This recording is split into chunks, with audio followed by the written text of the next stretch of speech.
Hi, I'm Stephen Wilson and I'm here today to talk about my new album, To the Bone. The album, for me, for all its pessimism, it has a slightly more optimistic sting in the tail. Kind of distinguishes it from certainly the last few is this is an album that's very much focused on my songwriting. I've kind of pared away a lot of the conceptual side of the music and focused very much on the art of writing pop songs. And by pop song, I know for some people pop is a pejorative term. When I say pop, I mean pop in the way the Beatles are, pop, or ABBA is pop, or Tears for Fears is pop, or Depeche Mode is pop, pop in the broad sense.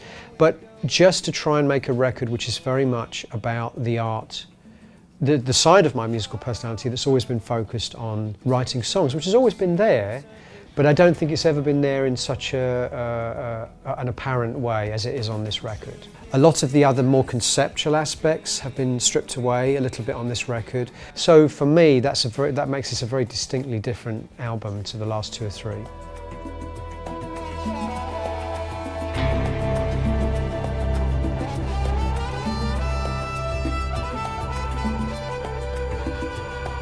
To the Bone, obviously the title track. For me, that's a song that it kind of works on two levels. It's talking about truth as a very flexible concept, How can truth be different for different people?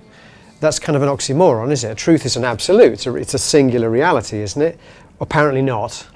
So To the Bone is kind of a plea in a way to try to get to the very core of what the reality is, which of course is impossible because everyone has their own agenda and filters truth through their own reality. And then for me it also works on the level that this is an album that for me is possibly the most direct I've ever made, the most personal, the most accessible. There's a kind of aspect of the music getting to the very core of my musical personality. So this is an album that's very much focused on my songwriting, my lyrics.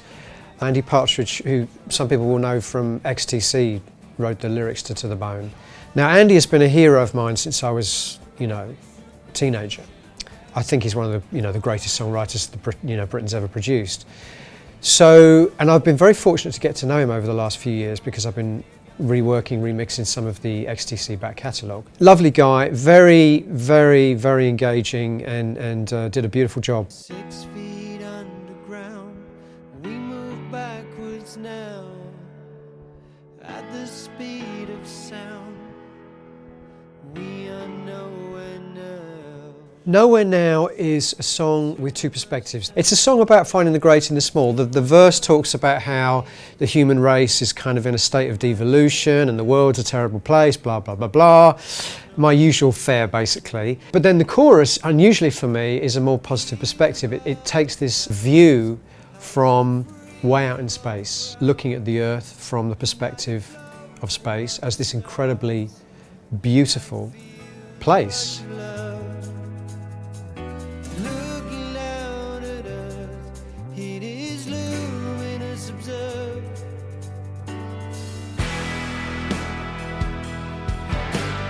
Like I say, it's a song about the great and the small, it's a song about perspective.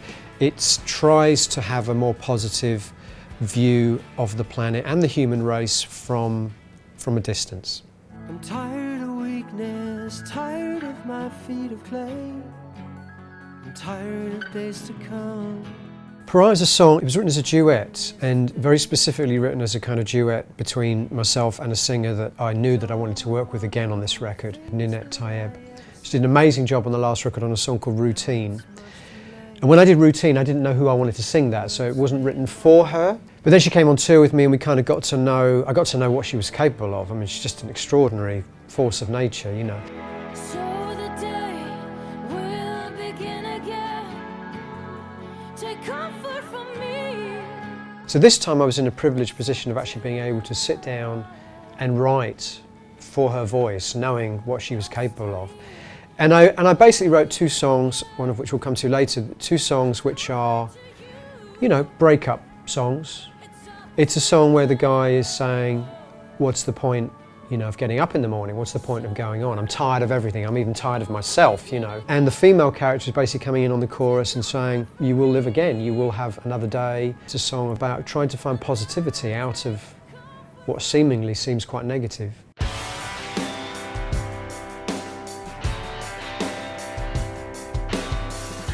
Same asylum as before. It's simply the idea that it doesn't matter who you vote for, you're still stuck in the same madhouse. So this idea that politicians are very good at preaching change and preaching alternatives and providing, apparently providing some kind of alternative perspective. But ultimately, when they get into power, you're right back where you started. It's a song about politicians. It's about what they promise when they're not in power and what they're actually able to deliver once they are in power.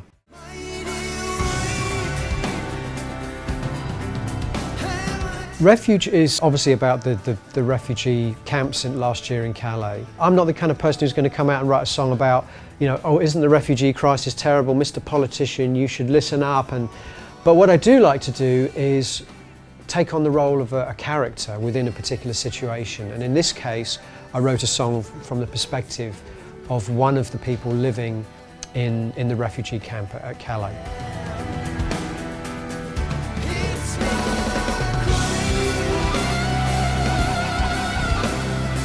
That song pretty much builds from nothing to a massive epic sound and then breaks right back down again. So it has this kind of cinematic arc to it.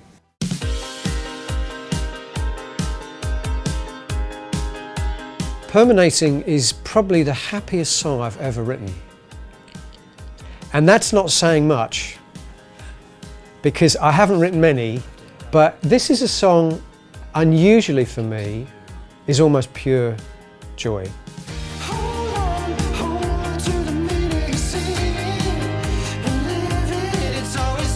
The word permanating, which I kind of made up, is just a word that kind of means taking a moment of pure crystallized joy and trying to fix it, permanate it in your memory, which is kind of what we do, this idea of nostalgia, nostalgia for a perfect moment. So permanating is like kind of saying this is a moment that we fix in our memory. This is a moment, with friends or with lovers or whatever it is that we fix in our memory forever, and we tap into that when we need that feeling of joy. We need to remember, the good side of life, the positivity in our life. So that's a very new aspect to my song, to my recorded career, I've got to say.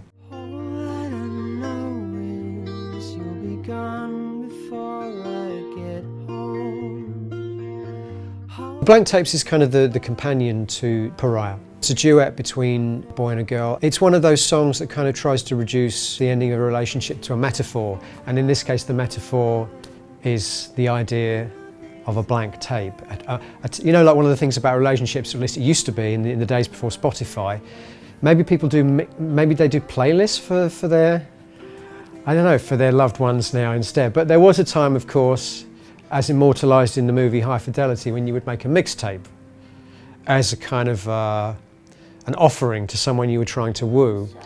And it became kind of symbolic, So here the idea is reducing the metaphor to the mixtape that was never created.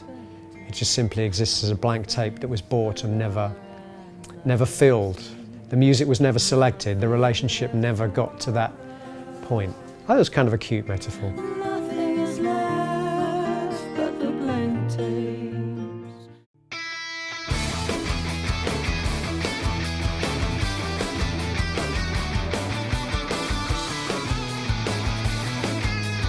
People Who Eat Darkness is one of two songs on the record that are really about public enemy number one in the world today, which is obviously, the religious fundamentalists or the terrorists. And I write songs from the perspective of characters, So this song is about the guy that blends so perfectly into modern society that he becomes invisible. But inside him he has all this darkness and all this hatred, and he's planning this horrific atrocity, this bombing or this knifing or whatever. And how do you fight against that? How do you fight against someone that blends so perfectly into the background, who's prepared ultimately to walk into a crowded room or a crowded train or a crowded concert foyer and detonate an explosive? So it's written from the perspective of the terrorist, and the whole idea of the song is basically saying, you will not see me. I will be invisible. I will appear to you to be a perfectly normal citizen. I gave up all the gambling. I gave up picking fights. I gave up saying sorry. Song of I is another duet, this time with a different female singer, a Swiss singer called Sophie Hunger. And it's a song about love spilling over into obsession. It's that very thin line between love spilling over into something more destructive. And most of it is sung in unison by the man and the woman. So there's no sides here. I think that's the difference between a song like Pariah, which is very much the man is the guy that's down and the woman is the one saying, pick yourself up. Here, the two voices sing almost every line simultaneously. So there's no winner, there's no loser here. And it's a very simple song. The sentiment of the song really is, I love you so much that you can ask me to give up anything. I'll give up drinking, I'll give up gambling, I'll give up everything. The only thing I will never give up is you. And sometimes that can be a scary thing to hear from someone else. I could say the same line in two different ways. I will never let you go. If I say it in a very romantic way, it sounds okay. If I say it in a sinister way, it has a completely different connotation. So the song for me, the whole mood of the song kind of plays off against that slight duality, if you like.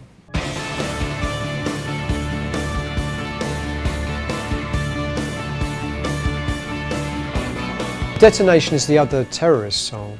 And this is about the terrorist who uses religious fundamentalism and a kind of cause as nothing more than a badge. This song came about after the attacks in Orlando last summer, after the guy went into the gay nightclub and shot 50 people. There is now a climate where terrorists can basically use a religious cause to justify their own prejudice and their own hatred. And that trend worries me a lot, and I think we're going to see more and more of that.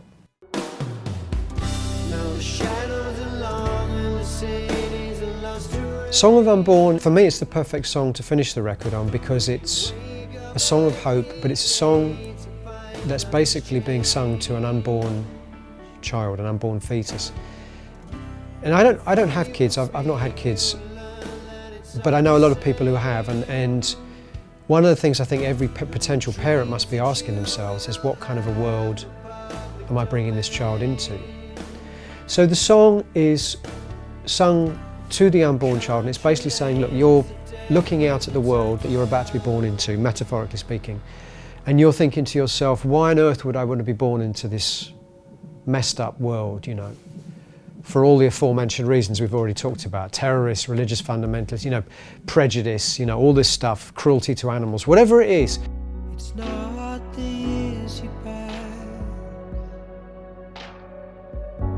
it's about the moments that last. But the kind of message of the song is, because the most important thing of all is that the gift of life is something unique to you, and whatever else is going on in the world, you can do something incredible. Life is a wonderful thing. Go out and make something profound and amazing out of it. But that's the way I wanted to end the record, because after all this kind of negativity, it seemed like there should at least be some kind of positive conclusion. So that's the message to this unborn child at the end of the day.